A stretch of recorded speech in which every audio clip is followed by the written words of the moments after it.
Sétima profecia do Apocalipse, capítulo de número 1.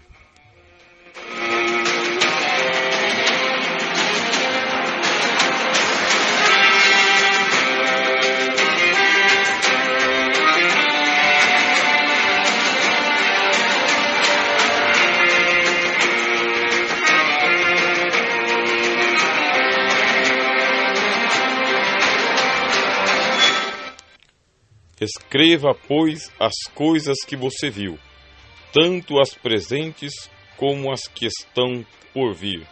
Capítulo 1, versículo 19.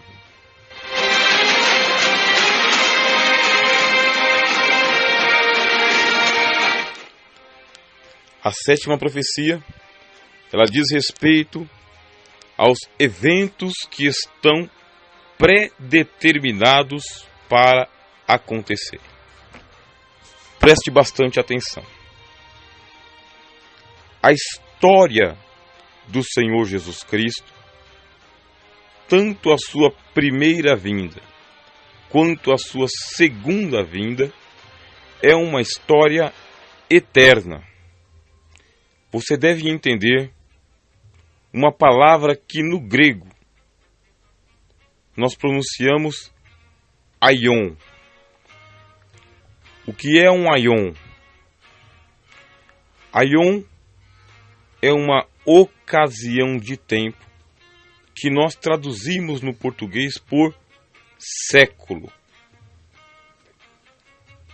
E pode ser traduzido por século dos séculos. Nós sabemos que Deus, ele mede a história em dois aions. O aion presente e o aion eterno. Aion presente é este que pode ser medido e contado com o calendário, desde o ano 1 até o ano final. Estamos no aion presente. Este aion presente, ele teve início com a criação dos céus e da terra.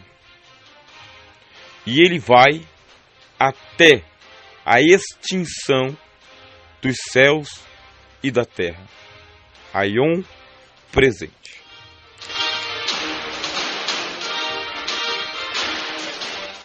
Este aion presente, ele foi criado por Deus para subsistir por séculos e mais séculos e mais séculos.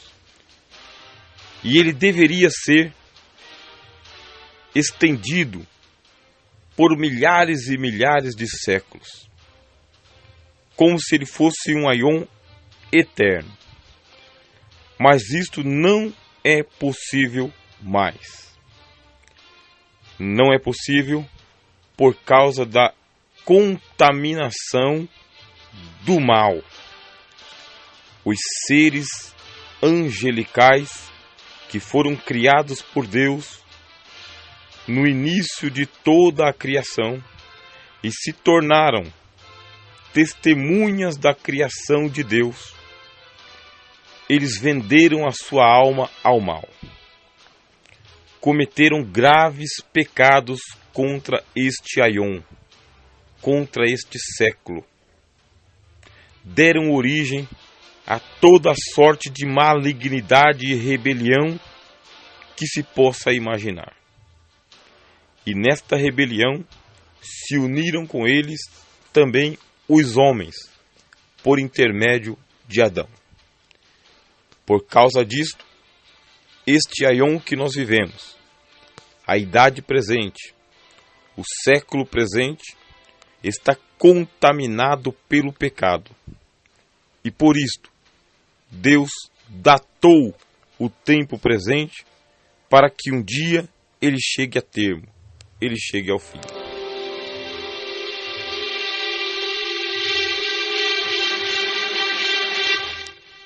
Deus poderia, de um só ato, haver parado com todo o progresso da malignidade já no início. Na verdade, quando os primeiros anjos pecaram, os chamados anjos primordiais, eles comoveram toda a ordem cósmica e o mundo entrou em convulsão. O mundo, a rebelião dos anjos primordiais, ela é descrita como uma hecatombe, uma ocasião de grandes cataclismas, grandes destruições. A Bíblia nos dá um número exato de quantos anjos caíram nas guerras contra Deus.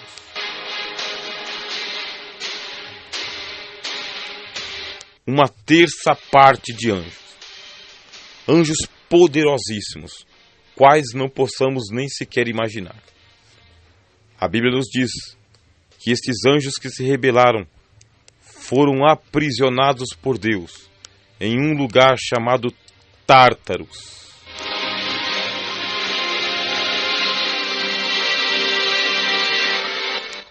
Esse Tártaros é uma prisão eterna, de grandes escuridões, de muitos tormentos, onde labaredas de fogo incandescentes giram de um lado para o outro, como tufões, como furacões, tomando conta de atormentar os anjos primordiais que se rebelaram contra Deus.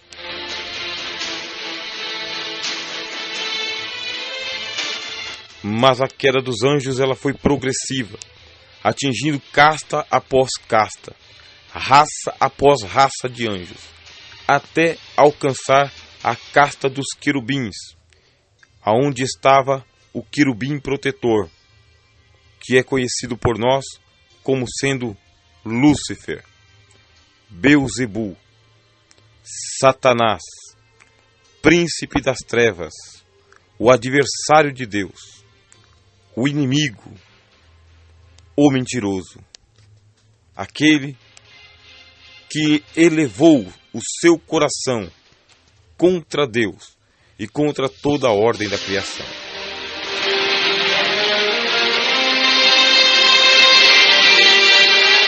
E a rebelião de Satanás, ela alcançou o seu píncaro, o seu ponto máximo, quando conseguiu invadir o jardim do Éden, seduzir o casal humano, Adão e Eva, e arrastá-los para o pecado.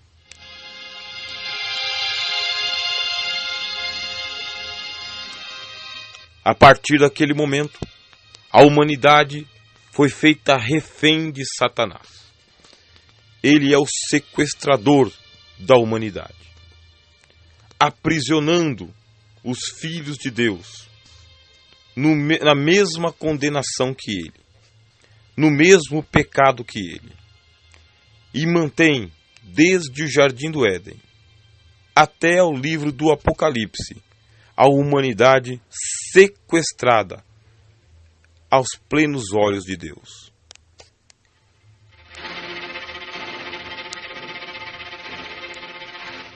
E o apóstolo Paulo, escrevendo aos Coríntios, disse que o Deus deste século, ou seja, o Deus do presente tempo, o Deus desta era, o Deus deste mundo, ele cega o entendimento dos incrédulos.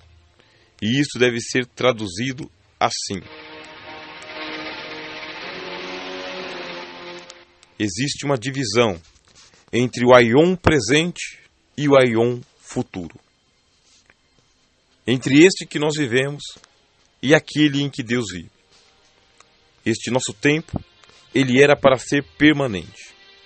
Deus não havia programado que houvesse a destruição dos céus e da terra, a extinção dos céus e da terra. Eles foram criados para serem mantidos por todos os séculos dos séculos. E assim seria, se não houvesse acontecido a rebelião dos anjos primordiais, que Deus aprisionou no Tártaro, e dos outros anjos que sequestraram a humanidade mediante o engano do pecado. A partir de agora, Deus poderia destruir o mundo, Satã e todos os que nele havia, se não fosse esta covardia do pecado, quando a serpente enganou a Eva. Eva comeu do fruto do conhecimento do bem e do mal, ofereceu a Adão, e Adão comeu com ela. Depois disto, ele gerou filhos e filhas, toda a raça humana, que já nasce em cativeiro, sequestrada por Satanás. Deus poderia ter terminado com esta idade, com este tempo, com este século, com este aion, se não fosse esta maldade de Satanás, esta covardia de Satanás, em aprisionar a humanidade ao mesmo pecado que ele. Pergunta-se, por que Deus não destruiu Satanás antes que ele houvesse feito aquela rebelião?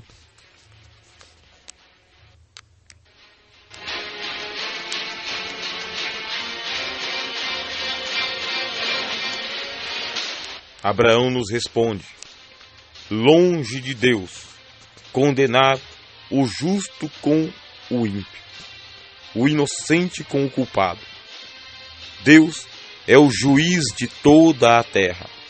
Ele faz separação entre as luz e as trevas, o bem e o mal, o certo do errado, o santo do profano, o tempo presente do tempo eterno, os que são de cima e os que pertencem ao mundo de baixo, aqueles que vão continuar na morte e aqueles que podem alcançar a vida eterna, o joio do trigo, os peixes bons dos peixes maus, os bodes das ovelhas, os salvos dos perdidos.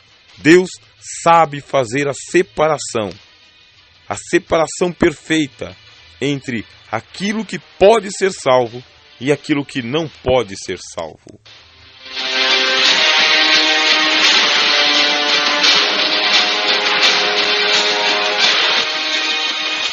Foi por isso que ele criou os céus e a terra, o aion presente e o aion eterno. E neste versículo que nós estamos aqui estudando hoje, 1:19, ele diz a João: escreva, pois, as coisas que você viu, tanto as presentes como as que estão por vir. As presentes dizem respeito ao aion, a este século, cujo Deus é Satanás, o príncipe das trevas, o inimigo dos filhos de Deus, o dragão, a antiga serpente, o diabo. Neste tempo presente, os homens estão cativos ao mesmo pecado que Satanás. Mas Deus, excelso em sabedoria, não perdeu para o diabo, nem para os anjos primordiais e nem para a raça de homens caídos que entraram na rebelião de Satanás. Ele criou o século futuro, o aion futuro, o mundo futuro, que não pode ser abalado pela presença do pecado.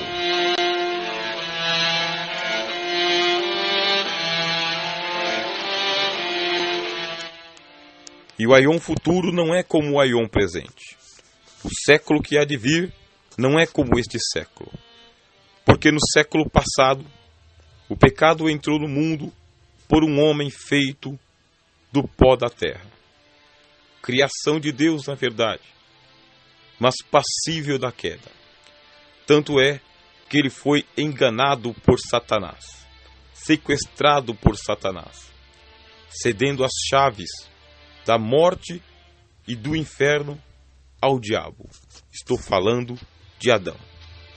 Mas Adão pertence ao século presente, a este mundo, a esta ordem de coisas que flutuam entre o bem e o mal. Mas este que há de vir, este que está preparado, diz o autor aos Hebreus, é eterno, celestial, não foi feito por mãos, está nos céus. Agora estou falando do Filho de Deus, Jesus Cristo. É Ele que é o selo da profecia. É Ele que há de vir.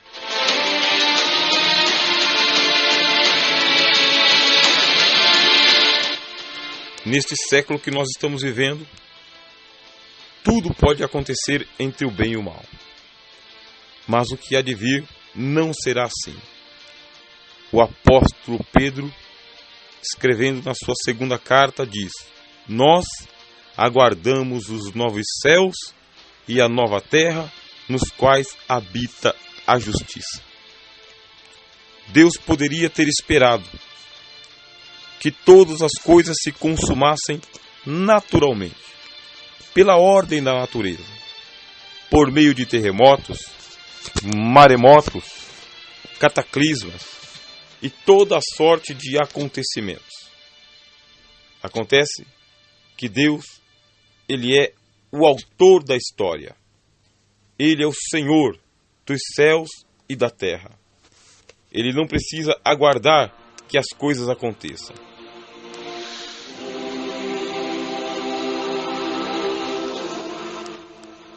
Ele não vai ficar circunscrito e circunspecto à linha do tempo.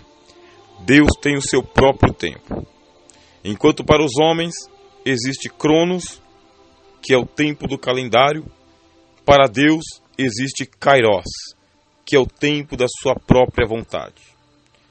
Enquanto para os homens existe o século presente, para Deus existe a eternidade. Enquanto os homens ficam sujeitos à lei da natureza, Deus sujeita-se à sua própria lei. E por isso, diz o apóstolo Paulo, quando chegou a plenitude dos tempos, Deus enviou Jesus Cristo, seu Filho, nascido de mulher, nascido sob a lei, para redimir os que estavam escravizados debaixo da lei e que foram sequestrados por Satanás.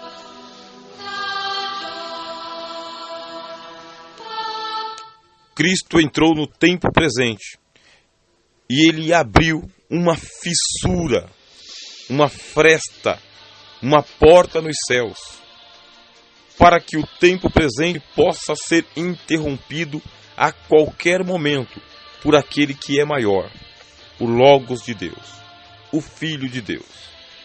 Ele nos trouxe a eternidade. E os eventos na vida do Senhor Jesus Cristo não são como os eventos que acontecem na nossa vida. Preste atenção ao que eu vou explicar agora.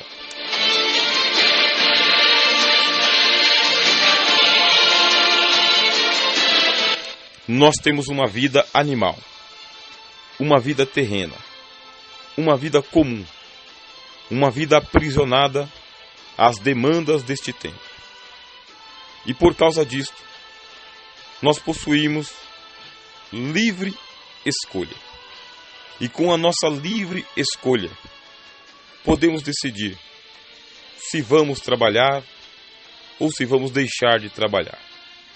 Se vamos ou se iremos acabar com o nosso casamento. Se iremos comer ou fazer uma greve de fome. Se iremos estudar ou abandonaremos os estudos. Se iremos mudar de cidade ou se ficaremos por aqui mesmo. A nossa livre escolha nos dá direito de tomarmos todas as decisões que nós quisermos na linha do tempo, sem nenhuma interferência do Eterno. Tudo podemos fazer, tudo podemos escolher. Se queremos continuar vivendo ou se nós desistiremos de viver e cometeremos homicídios, suicídios e toda a sorte de barbárie. Podemos decidir se uma criança vai ou se vai sofrer um aborto. Tudo pode acontecer a qualquer momento, mas não é assim no reino de Deus. Mas no reino de Deus não é assim. No reino dele, o homem não tem liberdade alguma. As escolhas não são feitas pelo homem. As escolhas são feitas por Deus. É Ele quem decide porque não está circunscrito ao Cronos, a linha do tempo dos homens, e nem a este aion, a este século. É o reino que vem soberanamente sobre a linha do tempo dos homens. Como eu acabei de dizer, é uma incisão que Deus, como cirurgião, pode fazer no mundo que Ele criou para arrancar o câncer que não foi Ele quem criou, mas o mal. Preste atenção. A história está dividida em dois aions, o aion presente e o aion eterno. No eterno, quem tem a plena soberania é Deus. E lá, as coisas não acontecem acidentalmente. Não existe nada que seja acessório, contingente, dispensável, supérfluo, ínfimo, insignificante. No reino de Deus, todas as coisas têm sentido, têm ordem, funcionalidade, fundamentação, necessidade. E quem está entronizado neste reino é o Senhor Jesus Cristo. Ele é aquele que é, que era e que há de vir. O Alfa, o Ômega, o Todo-Poderoso, o Príncipe dos Reis da Terra, o Cordeiro de Deus que tira o pecado do mundo.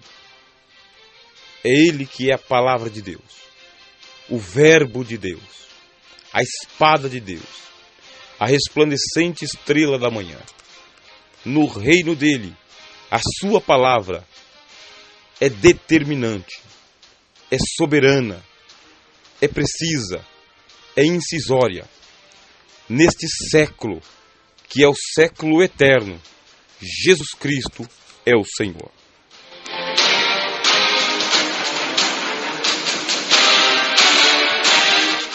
Ele poderia deixar com que todos nós continuássemos escravizados ao pecado, presos no inferno, mediante o sequestro de Satanás. Mas ele entrou em nosso mundo, fez uma incisão, e por sua incisão nos trouxe a eternidade, abrindo a escotilha por meio da qual nós podemos pensar no reino eterno que ele veio nos trazer. E não somente pensar, mas ver, não somente ver, entrar, não somente entrar, participar, não somente participar, permanecer, não somente permanecer, habitar, não somente habitar. Nós podemos tomar posse, porque ele nos é dado gratuitamente por Jesus Cristo, nosso Senhor, mediante a fé que Ele mesmo nos dá, para crermos em todas as promessas que são feitas no Evangelho. Preste atenção, no reino de Deus nós entramos a convite, gratuitamente, e somos hospedados em todas as galerias da casa de Deus, como hóspedes eternos, e somos adotados por Ele, mediante o Espírito Santo que Ele nos deu após a sua ressurreição.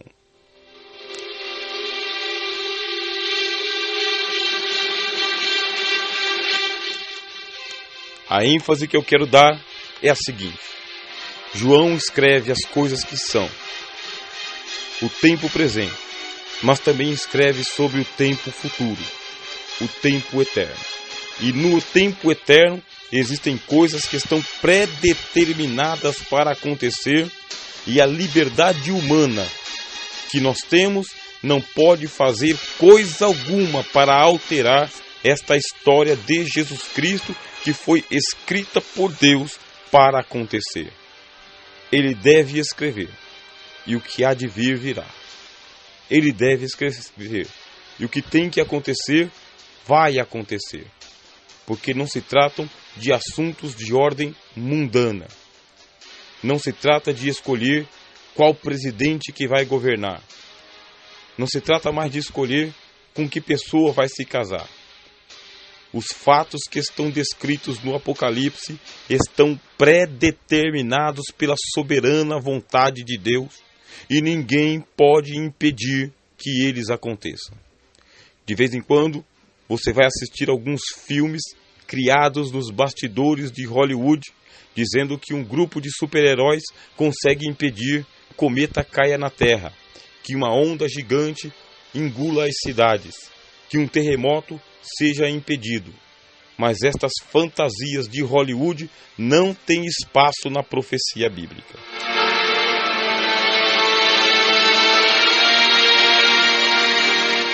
Os 22 capítulos de Apocalipse vão acontecer. Vão acontecer durante um período de 42 meses, porque eles já pertencem à escala da história de Jesus Cristo. Tanto a primeira vinda do Senhor, quanto a segunda vinda do Senhor, tanto seu nascimento, sua vida, sua morte, sua ressurreição, foram escritas no Antigo Testamento, quanto o seu retorno e o milênio estão escritos no Novo Testamento também. Tudo quanto foi escrito para acontecer, acontece. Não importa se Satanás conseguir levantar todos os exércitos da terra para poder impedir o retorno de Jesus Cristo. Não adianta. O que está escrito para acontecer, vai acontecer. Não pertence à esfera das decisões humanas, das decisões da ONU, das decisões de Satanás no inferno ou de qualquer coisa que o homem na terra possa fazer. Está escrito por Deus para acontecer e vai acontecer.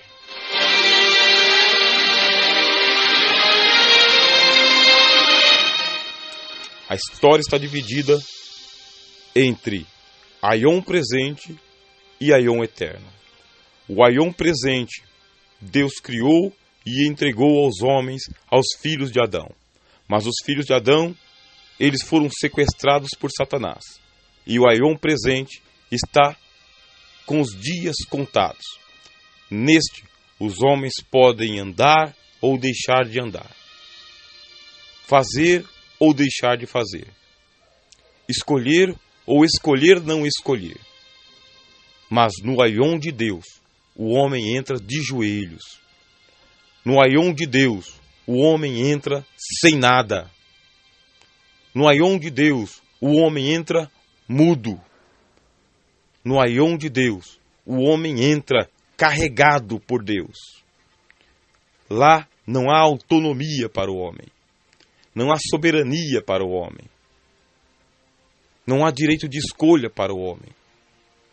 Lá, ele é tratado como um convidado.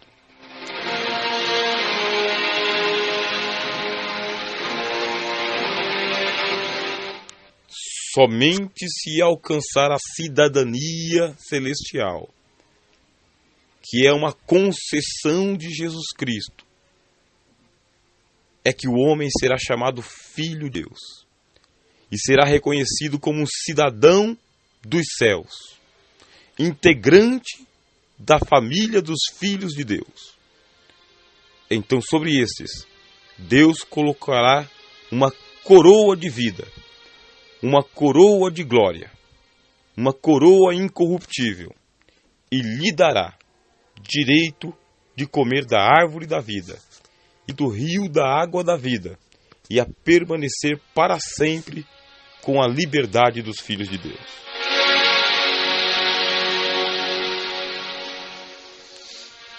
Mas a liberdade dos filhos de Deus não é a liberdade dos filhos do pecado. Porque esta liberdade dos filhos do pecado está corrompida pela presença do pecado, pela maldade do pecado.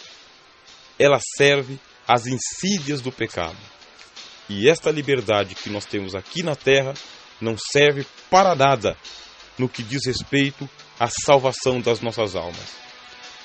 A Bíblia diz: não fostes vós que me escolhestes, mas fui eu quem vos escolhi a vós, e vos nomeei, dei nome, para que vocês indo, deem frutos para a vida eterna.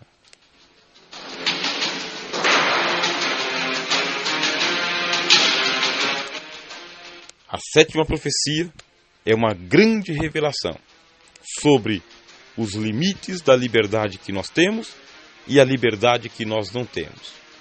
Os limites das coisas que nós podemos fazer e aquilo que é impossível que venhamos a fazer.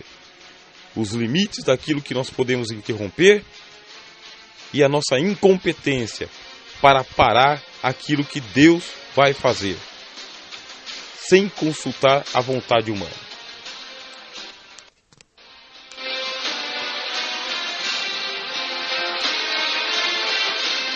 Termino esta sétima profecia dizendo a todos vocês aquilo que está escrito no Apocalipse, de A a Z, do 1º ao 22º capítulo, durante 42 meses, não depende do relógio humano, da vontade humana, da decisão humana, da competência humana. São eventos para a vida do Senhor Jesus Cristo. E na vida de Cristo, quem manda é Deus. Em um pouco tempo, o que há de vir virá, e não tardará. Paz seja com todos.